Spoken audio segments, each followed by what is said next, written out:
Mm-hmm. Okay. Hi, everybody.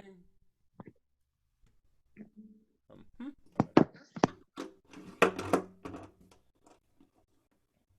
There we go with this one. Here we go with this one.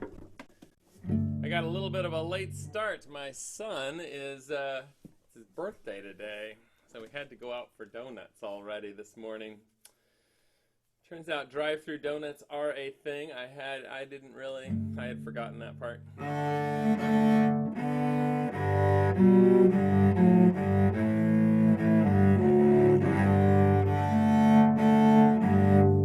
Let's see. I'm going to tune while we're here, and we just have a minute or so before everyone comes in.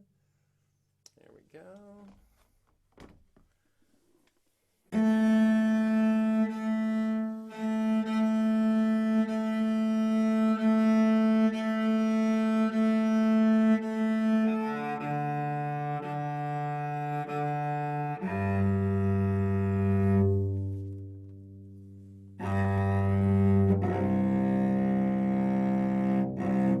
For tuners, I am using what's called N-Track Tuner. And those of you who are maybe new to the class, they do have a free version, and then the really expensive version is $7. It's on all the devices, and I have no business interest except I use it and I kind of like it. And then it's got this speedometer kind of thing, and it's got pitches, and it's got, this is my favorite. Yeah, so I might as well just play it. You can see the frequencies. And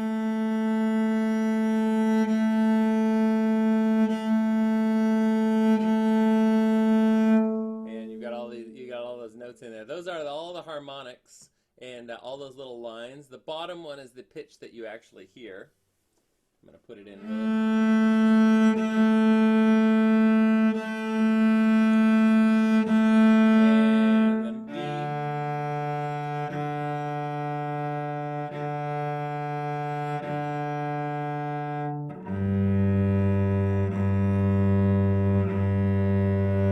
And then when I talk and there's a lot of noise and I speak and everything like this, you can kind of hear exactly where your voice is, or where you might find my voice is, and yeah, that's kind of, I don't know. It's interesting to see like where the noise aspect is. Like when you hear maybe a siren, you can turn on that, or maybe you hear a bird and it just sort of appears in like certain high frequencies. It's kind of fun. Let's get tuned up if and everybody rock it.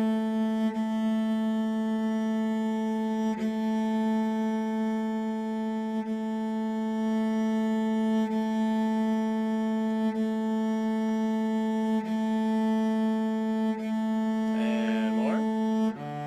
D.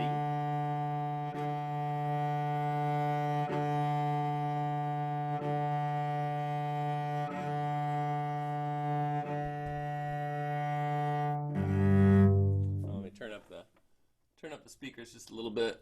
Make sure that they're getting enough sound. There we go. I mean, turn up the microphones.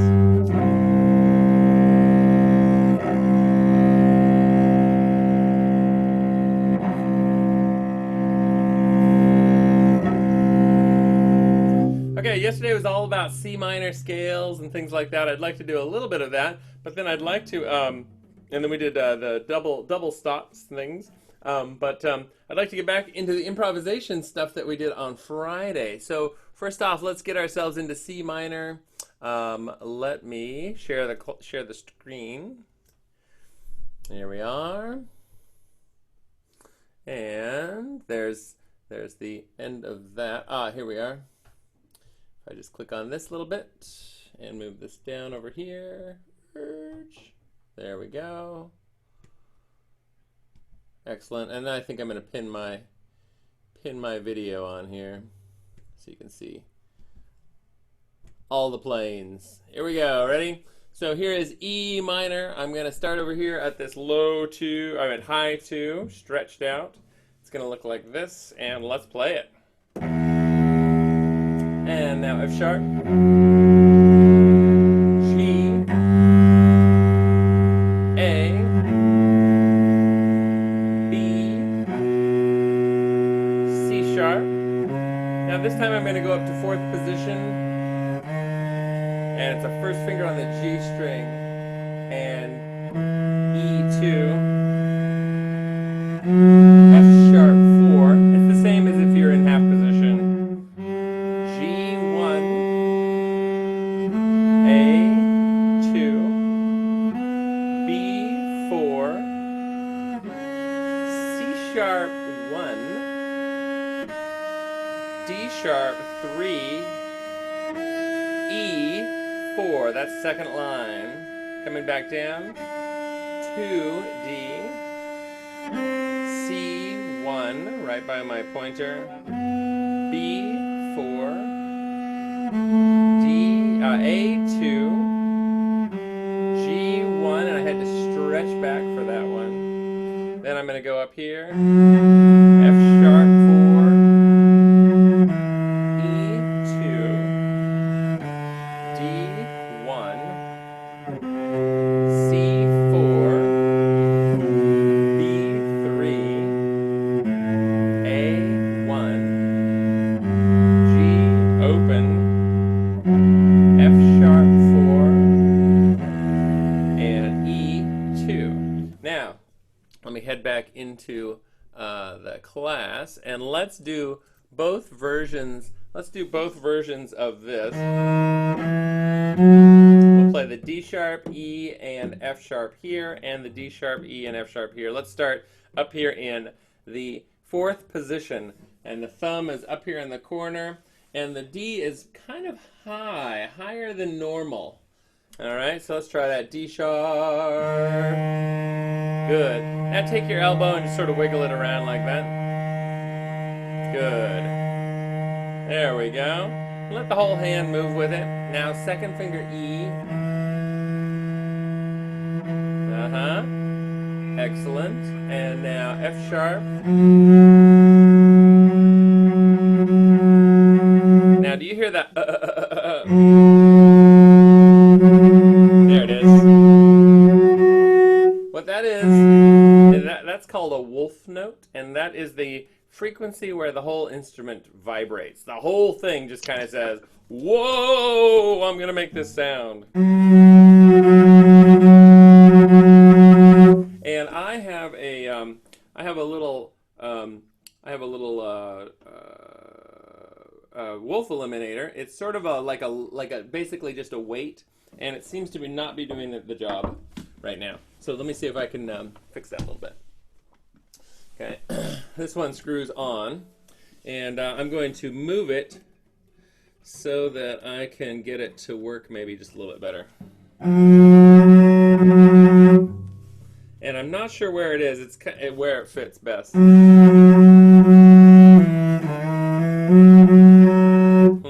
That's worse. How about this one? Ooh, yeah, my instrument is not behaving. Ah, there we go. Oh, wait. No, I think it might have been better right at the first place that I had it. That's kind of weird.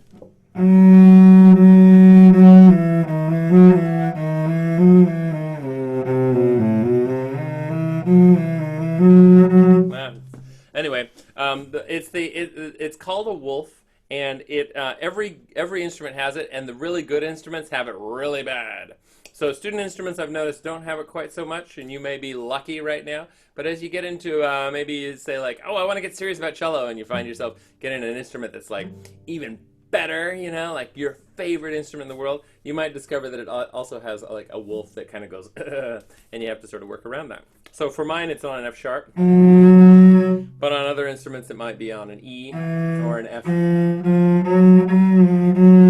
It might be somewhere in there where it suddenly and it's also much louder in the frequency range. So there's that bit. So and then let's do the half position D sharp, and E, and F sharp.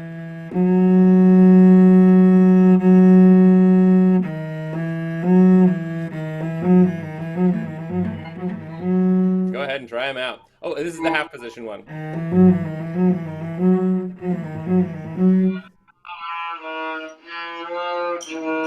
Yeah, good. I hear some good playing. And then let's go back up to the fourth position and do it up here. Mm-hmm.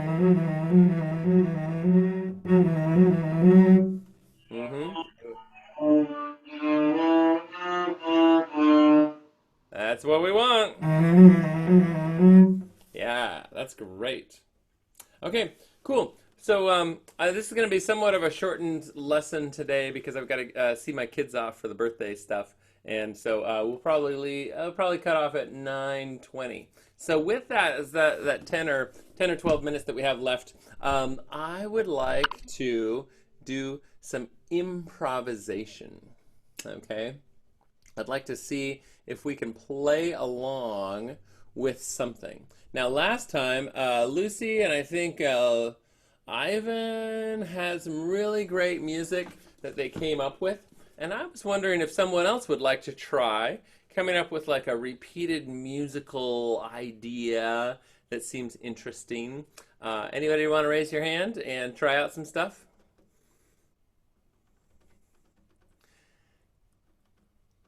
Yeah? Nobody? Just try anything you want. Okay. Ah, so what I'm going to do is I'm going to start a melodic thing. Okay, I mean like a repeating thing, and if someone would like to come in and play along with, uh, generally some long notes because you'll be listening to what I'm playing over there, but I'm going to make it repetitive so that it kind of works together. And let's see here. I'm going to start with this.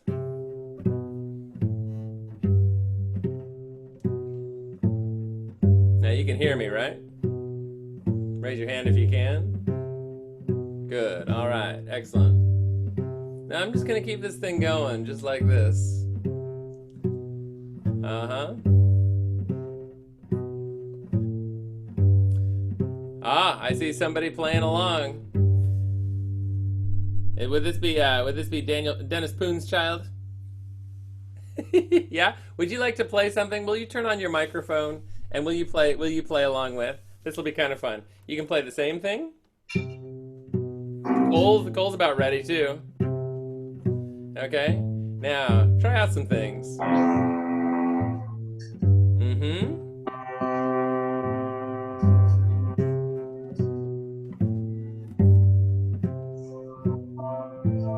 Good. Yeah. Uh-huh.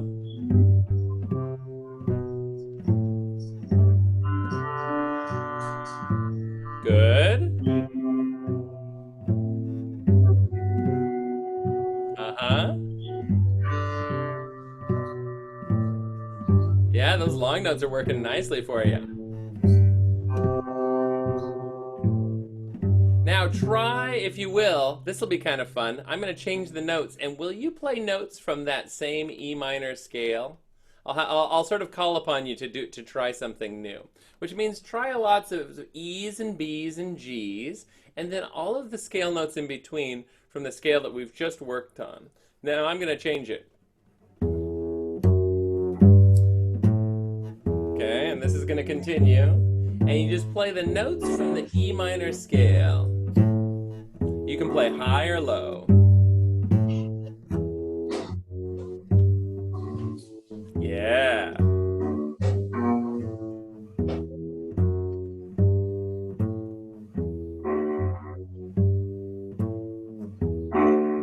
Uh-huh.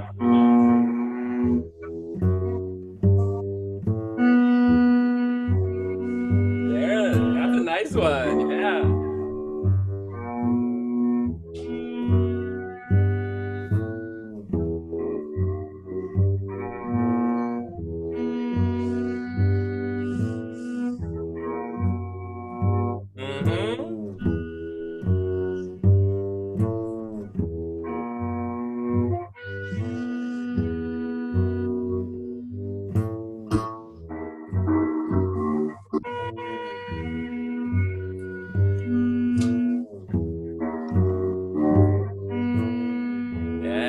There we go.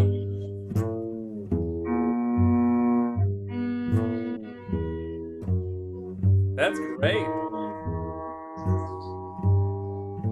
And then, what's kind of fun is if you were to play, if we were to switch roles and you were to do E, F sharp, G, A, and just repeat that over and over again, will you try that? You can do a pizzicato if you want. Okay. And then I'm going to play some kind of melody that you've all heard. Go ahead and do that. But E, F sharp, G, A, E, F sharp, G, A. Go for it.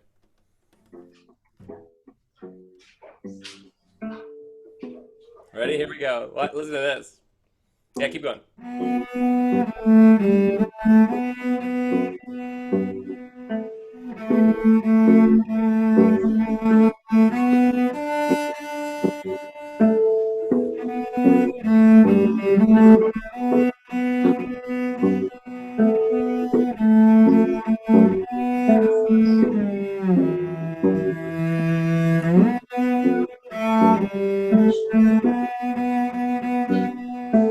It's the saddest Mary Had a Little Lamb.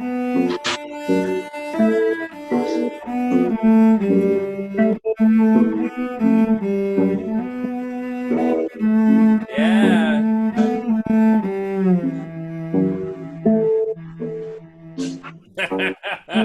Thank you so much. Hey, everybody applaud. Everybody applaud her for playing. That was great. Both for the solos and for being the awesome bass player for this last thing. So, what was I doing there? I was just playing Mary Had a Little Lamb because the music was kind of sad, and I just kind of fit. What I did was I just kind of pointed it out. I thought, oh well, I need this melody to do this, right? It could also be here.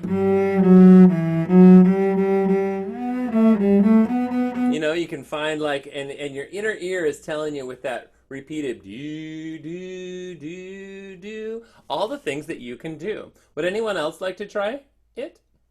Oh, I see somebody saying. Aaron Ford, you want to try some? You want to try something? Oh no, okay, that's fine. Anybody else want to try some stuff? Maybe people who've already tried stuff, or I got the sense that Cole might be interested. Cole, you interested in doing something? Okay, that's no problem. Hey, we have a Seattle Public Schools teacher on here, Nathaniel Oxford. Great to see you on here. He's coming in as a guest performance. You got all your. Oh, I just Hi there. got my audio working. Oh, very good. Very good. Okay.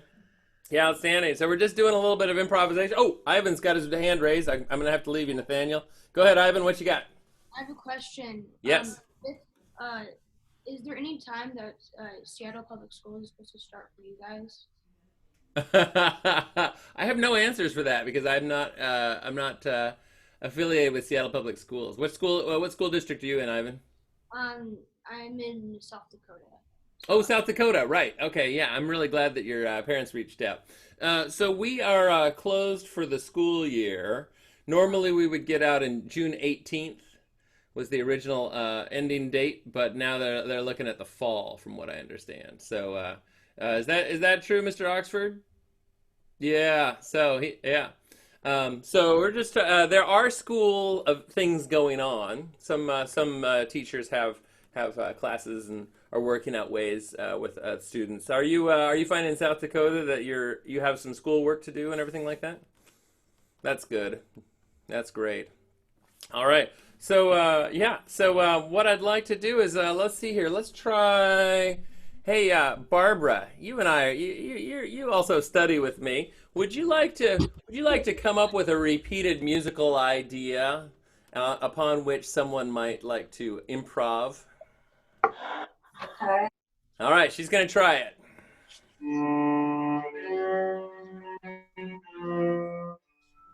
Mm-hmm. Yeah, and then just keep repeating that. We'll get the feel for it.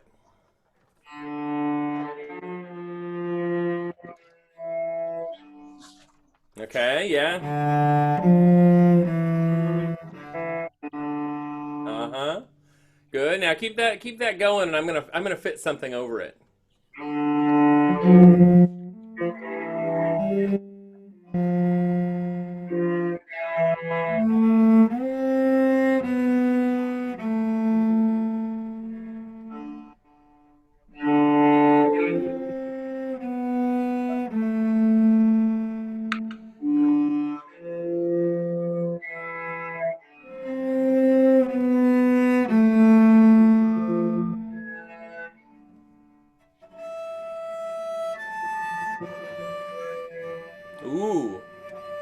Maybe I might create a pad. All I'm doing is creating a harmonic right here.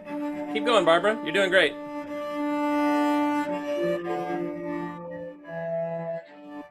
Uh-huh.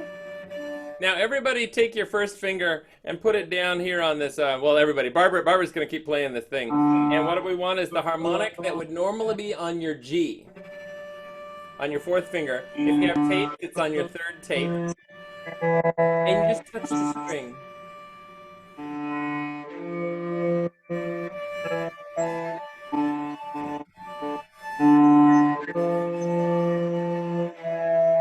And we're just playing this harmonic. Yeah. And then we can find the A in there as well. Yeah.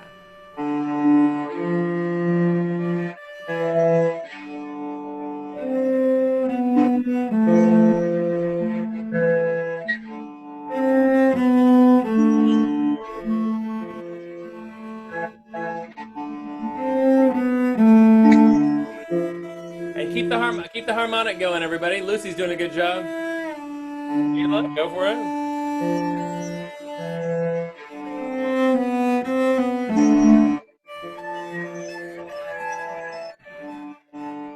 Uh-huh. I love it. Barbara, hey, let's everybody applaud Barbara.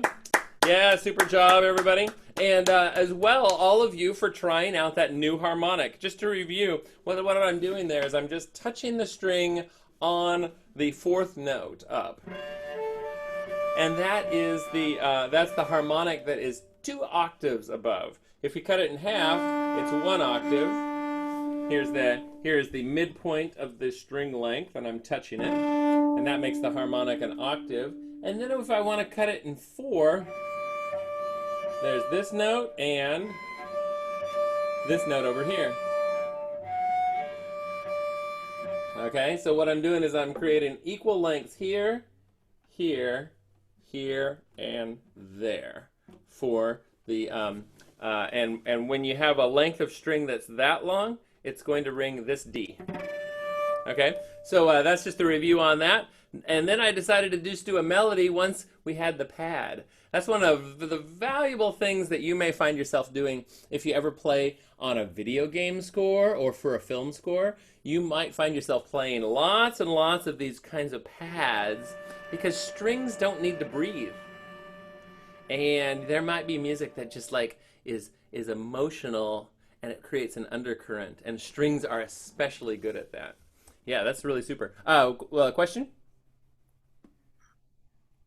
No, nothing. Okay. Well, I'm going to leave you with that improvisation. I've got to get my kids out the door for an event, and then tomorrow at 9 we'll have a little bit longer class to make up for it. And it's great to see you all.